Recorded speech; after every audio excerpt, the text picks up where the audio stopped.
मजदूर के जूते।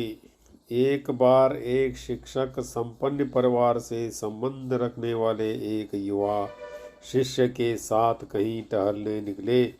उन्होंने देखा कि रास्ते में पुराने हो चुके एक जोड़ी जूते उतरे पड़े हैं, जो संभवतः पास के खेत में काम कर रहे गरीब मजदूर के थे, जो अब अपना काम खत्म कर घर वापस जाने की तैयारी कर रहा था। शिष्य को मजाक सूझा। उसने शिक्षक से कहा, गुरुजी, क्यों न हम ये जूते कहीं छिपाकर झाड़ियों के पीछे छिप जाएं। जब वो मजदूर इन्हें यहाँ नहीं पाकर घबराएगा तो बड़ा मज़ा आएगा।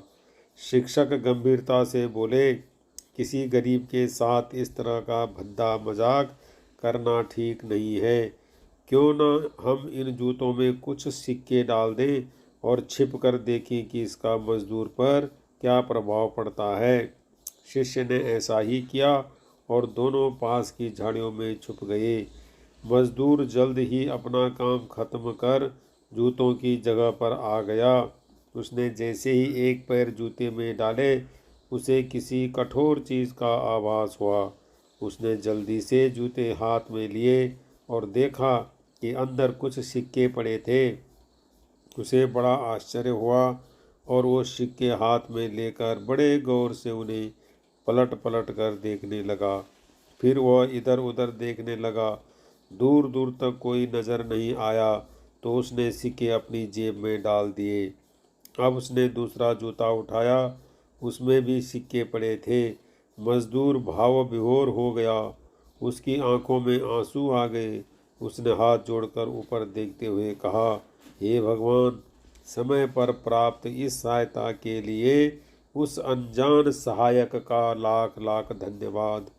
उसकी सहायता और दयालुता के कारण आज मेरी बीमार पत्नी को दवा और भूखे बच्चों को रोटी मिल सकेगी।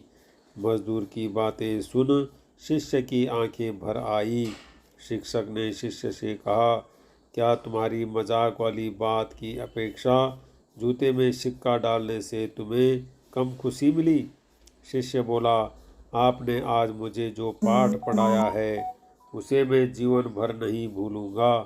आज मैं उन शब्दों का मतलब समझ गया हूँ जिन्हें मैं पहले कभी नहीं समझ पाया था, कि लेने की अपेक्षा देना कहीं अधिक आनंददायी है। सीख, अपनी अपनी क्षमता के अनुसार जरूर कुछ न कुछ दान देना चाहिए और ज़रूरतमंदों की हर संभव मदद करनी चाहिए।